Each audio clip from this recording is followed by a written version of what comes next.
This is my work to Vineyard.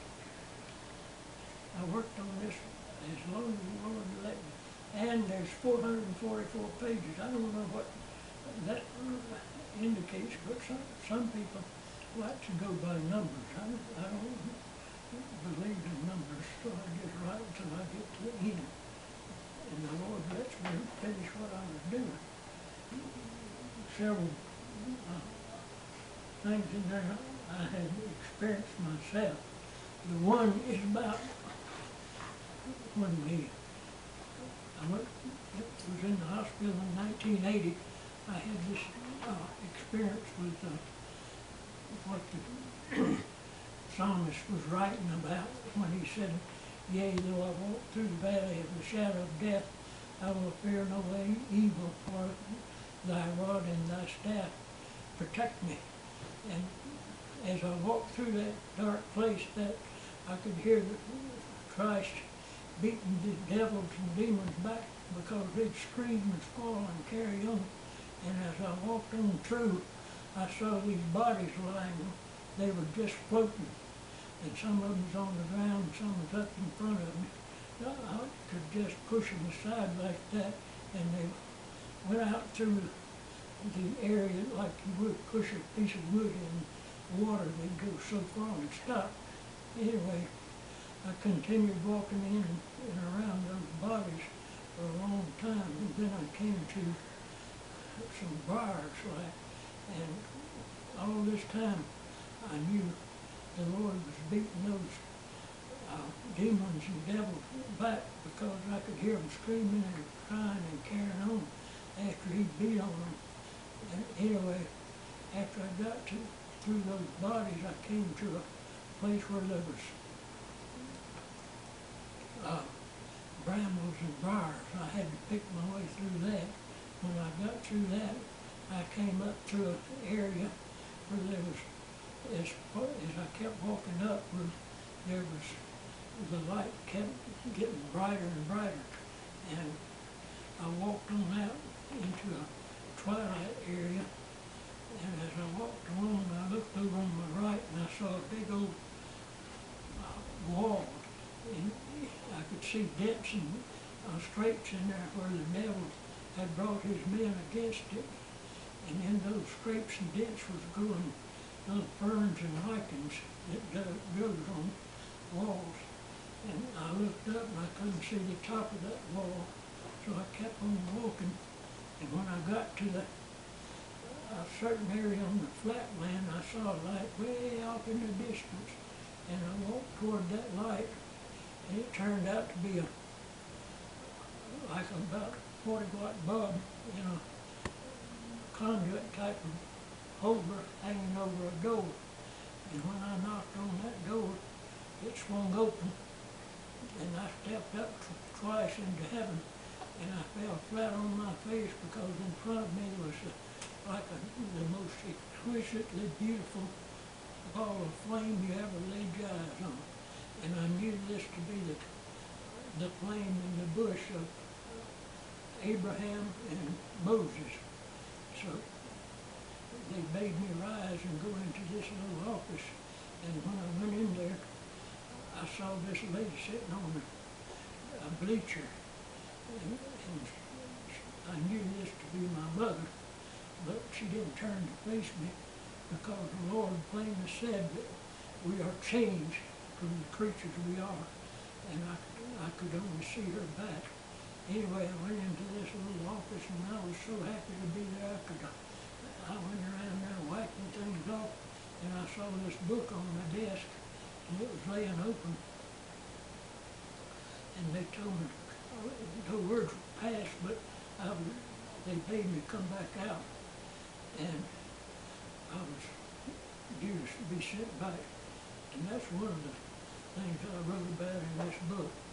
And that's just part of this visions of experiences I had through Christ in this book.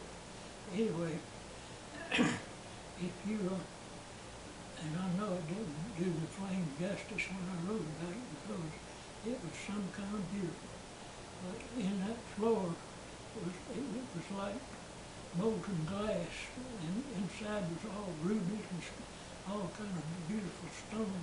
And out away from me I could see a city, and it was the most beautiful thing you ever saw. And the lights coming from it shone bright, and there was a lake over to the left of that path that led to it, and that city reflected in that lake. And there were people walking toward that city, and I felt the St. Peter was over on the left with a sword that curved upward. I felt if that had been curved down, Christ would soon return. But anyway, that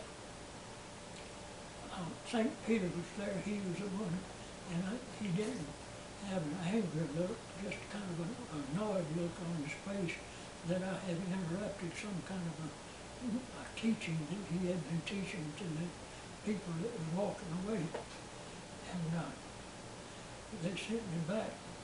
And when I woke up, I had this horrible pain in my chest where they had hit me with that defibrillator. So, anyway, that was just one of the miracles I wrote about in this book. And if you don't believe Christ, and if you're a true Christian, you'll follow Christ to the letter. And this is,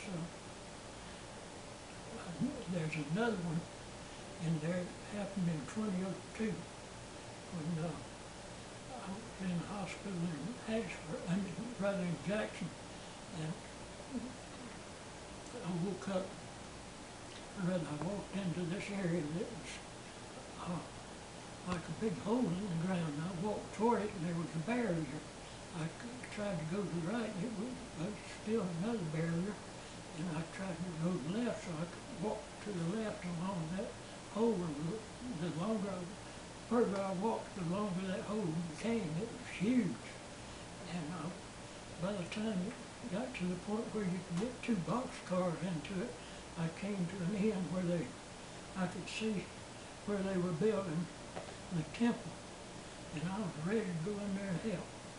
But on that second step was the words, "For God so loved the world," chiseled deep into that stone.